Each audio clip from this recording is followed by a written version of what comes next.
Hello mga kadayot! Happy blessed Sunday po sa ating lahat. So ngayon ay napablog na naman ako mga kadayot para i-update kayo sa mga hindi pa nakakaalam kasi naglabas na po ang Pag-ibig ng kanilang dividend rate nung buong 2025. So, inilabas po to noong February 27, 2026. Pag-ibig announcement, 7.12% return rate for MP2 savings. So malaki, no? Diba?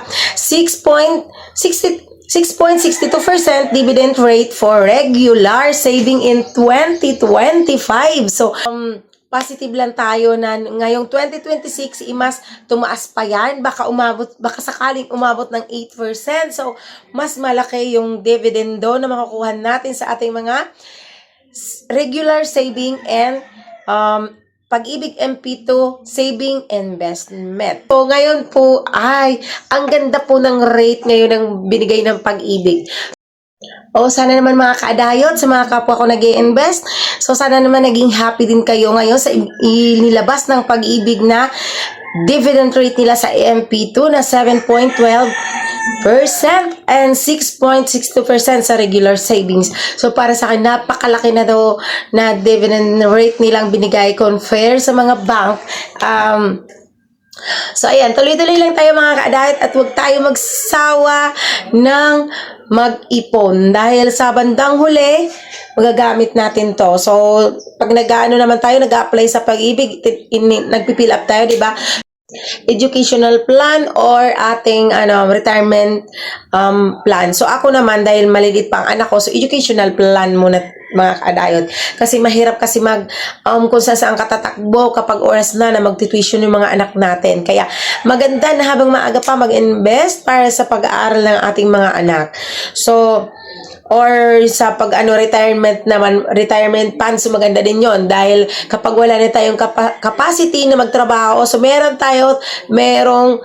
madudukot or meron tayong ipon na pwede nating maaasahan na hindi tayo aasa sa ating mga anak, di ba? Kasi maganda rin talagang i-secure ang ating pagtanda kasi hindi natin alam, mabuti kung ang yung mga anak natin padating araw is magaganda yung buhay nila. Ako talaga, best model ko din yung mga magulang ko, yung parents ko talaga. Kasi, even na nagbibigay kami mga anak nila sa kanila, pero priority din sila na nagpundar sila nung malalakas pa yung mama ko at papa ko. So ngayon, kung kailangan na gusto nilang ibenta yung kanilang lupa, so papakinabangan nila habang buhay pa sila. Pero kapag wala talaga tayong pinundar or na ilagay sa investment habang malakas pa tayo, magiging kawawa tayo pagdating ng araw. Maganda kung ang lahat ng mga anak natin ay maganda yung kanilang buhay. At syempre kahit papano kapag may mga asawa na yung mga anak natin pagdating ng araw, hindi naman lahat natin iaas sa kanila kasi meron na rin silang kanya-kanyang pamilya. So much better talaga na mag-save tayo habang malakas pa tayo kasi kaysa yung mga sobra-sobra nating mga kinikita or sumusobra, di ba yung iba, yung iba nakikita natin, binibisyo nila, sinusugal, iniinom, or ginagawa nilang yung tawag dito, yung parang nagiging silang mga sosyalin. So, hindi tayo, wala sa atin yun yung pagiging sosyal, no? Ayaw natin ng pagiging sosyal. Gusto natin simpleng buhay lang, pero meron tayong nai-invest or naiipon, pakunti-kunti. So, ayan, sana sa susunod, magkaroon ako sa inyo ng time para ma-share yung mga na-invest ko na rin na pakonti-konti, no? Sana susunod ma-share ko yan sa inyo. Sa ngayon, sinare ko lang sa inyo yung dividend rate ng Pag-ibig dahil ang ganda mga kadayot ko. Sana ma-inspire ko din kayo na yung mga hindi pa nagsisimula mag-MP2, mag-start na kayo mga kadayot ko dahil guaranteed na may babalik dito yung pera nyo kasama yung mga tinubo ng pera nyo. Sa ngayon, ito lang muna yung update natin kasi medyo yung lalamunan ko eh. Kaya lang, sobrang saya ko talaga sa dividend rate na ilinabas ng Pag-ibig. Kaya, nag-vlog ako kahit maiksi na to. So, huwag tayong magsawang mag-ipon, mga kadayat ko. Sabay-sabay nating abutin ang ating mga pangarap. Kasi mga kadayot, yung number one na purpose ko talaga sa pag-invest ko is for education plan ng mga anak ko. Kasi maganda talaga ilalagay sa MP2 mga kadayot kasi habang nag-aantay tayo na mag-college nung anak natin, at the same time, habang nag-aantay tayo, tumutubo yung ating pera. Kasi kapag ka itinago lang natin yan, so wala talaga siyang potential na madagdagan. So kaya ako nilalagay doon habang nag-aantay ako na mag-college yung anak ko, so nandun lang siya, at the same time, tumutubo siya ng paunti-unti. Hindi naman natin aasahan kasi aasahan mga kadahit na sobrang laki kasi yun ay inano lang natin doon, ininvest lang natin. So, syempre, lahat ng investor ng Pag-ibig, may share yan kapag ka magkukompute na si Pag-ibig ng mga dividend rate nila. So, hahati-hatiin yun sa lahat ng investor ng Pag-ibig. Kaya, nagiging sa totoo lang, sobrang laki talaga yan kapag kung pagsasama-samahin, talagang million to billion yan.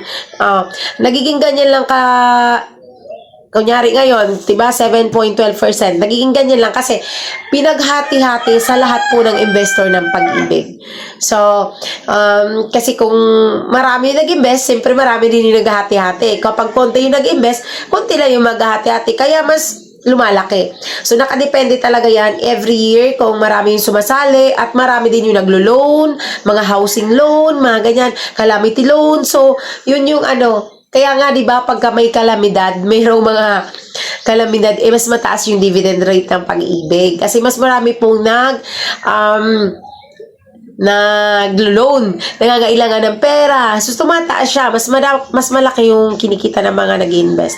Pero, hindi natin gusto yun na laging may kalamidad, may bagyo. Kasi, mas maraming maapektuhan. So, okay na sa atin yung ganitong dividend rate. At least, kumikita. Ang importante doon, kumikita. Yun na lang mga kadayat ang update ko ngayon. Sa susunod na vlog ko mga kadayat ay sasagutin ko naman yung mga ibang katanungan doon at yung mga nag-aano naman doon sa isa kong sinalihan na i-update ko rin yun. Medyo busy lang yung diet kaya hindi ko pa maano. Pero gagawin ko po yun ng vlog sa mga susunod. So, maraming salamat sa inyong walang sawang panunood, sa mga nagko-comment dyan, sa mga hindi nagko-comment, maraming salamat. At sa hindi nag-i-skip ng ads, maraming salamat po. God bless everyone. Happy Sunday! Hanggang sa muli. Bye! Ingat po tayo lahat.